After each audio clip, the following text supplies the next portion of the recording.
mentioned that when we were just chatting, you know, off set about this, Jerry, you mentioned a three-legged stool, because we were talking about, this series is talking about the world, not just the United States, it's not just U.S.-centric, we talked about Europe. Africa, we haven't mentioned that much about some of the others, but if I just happen to have a three-legged stool here, Jerry, that you can use to explain what you meant by a three-legged stool, because I think different of the legs are represented by different groups. Imagine that we were sitting on this stool. Obviously, this is a miniature stool for the camera set, but if you were going to sit on this, if you had a 200 or 500 pound person sitting on this, and someone took a hacksaw and cut one leg of the stool off, what would happen? It would fall. We could show that. So what happens if... That is what happens. What happens if the other two legs are fine? Yeah, I know. Oh, whoops. The whole stool falls. Yeah. This is what I believe is happening in the world today. Europe, in my opinion, is in the process of losing the stool, the leg of the stool. The European economy right now, because of a mismatched set of mess of how they tried to construct the euro currency without the ability to control what different countries would do with their tax policies and their spending, it's a financial mess, and I don't personally believe that it will survive its present form. I think either Germany will pull out. The most likely scenario to me is Germany and maybe Holland and a few of the other stronger countries pull out of Europe, which allow the weaker countries to do what they normally do to get out of this mess, which is devalue their currency. Yeah. But what that also means is, if you look at, I know you have a lot of supporters in Asia, and I've recently gotten back from a big trip to Jakarta, and you were there, and you know, Cindy as well, and Mike. But the issue is, interestingly enough, if you look at who's financing most of the business activity, because you see, the world is a three-legged stool economically. What do I mean by that? I mean, the U.S. is about a third of the world economy. Europe is about a third of the world economy, and the emerging markets, which would be including Asia, Brazil, etc., Russia, the BRIC countries, all of the emerging world is about a third of the economy. So it really is like a three-legged stool. It's about a three-legged stool. Europe, though, is cutting, somebody's got a hacksaw and they're cutting the European leg, is my view right now, economically. So I think that that means that stool is about to fall. If you are in Asia, for example, right now, or you're dealing with Asian, some people are investing in Asia and so forth, interestingly enough, the banks in Europe are leveraged. We talked about that last time. They have extreme amounts of leverage, extreme debt based upon bad assets, like houses in Spain that are sinking, and countries like Italy that are having a hard time paying their debt, and Greece, which is in real trouble, and Ireland and so forth. And all the banks are interconnected. And so the German banks own, have loans to all these various countries that are having trouble. Well, guess who's financing most of the emerging markets in most of Asia? The European banks. So if the European banks have trouble, do you think that that wave is going to hit the shores of Asia? Oh, absolutely. I think so. So the issue is, it's an interdependent group now. We talk in our book about globalization. Globalization in and of itself is a good thing because it allows free markets, it allows trade, it allows specialization, it allows people to say, hey, I'm talented in this particular area, I've got good skills or resources in this area, to freely trade with each other.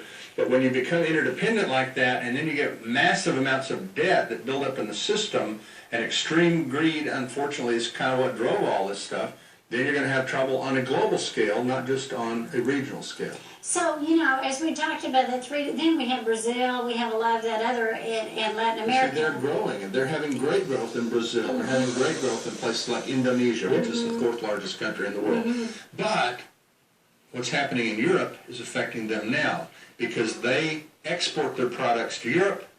And so that means if I'm in Taiwan or if I'm in Singapore or wherever, my exports are going down because Europe has stopped buying my products. Yeah. And so that affects their economy. But, this doesn't surprise God.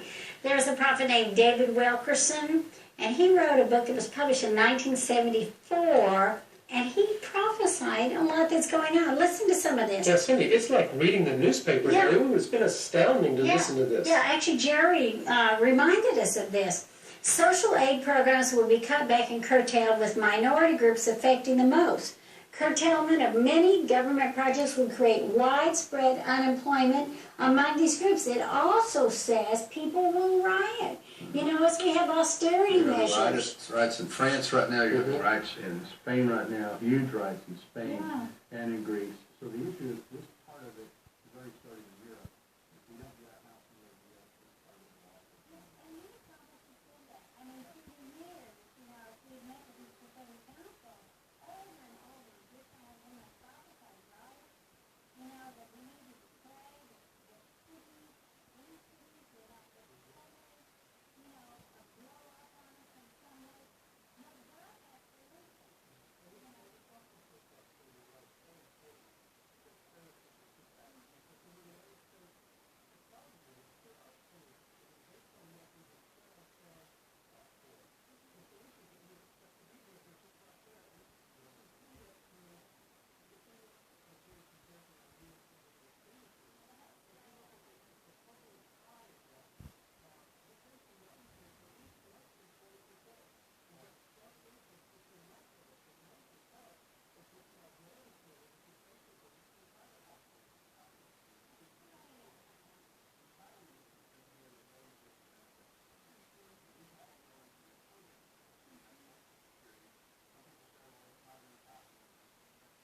doesn't matter, it's a pay-as-you-go system, it's not a funded pension. As you go. You pay it in and the government takes a cut out of it and they send the benefit out to someone else. That's basically how it works. The Social Security Trust Fund is mostly phantom, but without getting into great detail on it. The issue is, the Bush administration did a study, and this is not about politics today, I'm giving you a timeline. In 2006, they said, we're alarmed. We're alarmed that by the year 2031, all of the government's revenue from taxes that they generate from corporate, personal tax, income tax, etc., will be extinguished. It'll be used up by the mandatory spending. Food stamps, unemployment, aid to families with dependent children, etc. So what do you do for the other 46? Wait, they said budget. They said 2031. It happened in 2009. So it's already happened. It's already happened. And we have a slide on entitlements, I think, that will show you which have been that. growing at a pace 3 times faster than the economy. Wow, But that's, one of the that's things that's alarming. interesting about that particular slide, though, Cindy, is if you look at this slide, as we move toward the period where they're projecting, all of the sources except the entitlements, pretty flat, actually, in terms of their size. They grow, but not at Yeah, but not at the rate.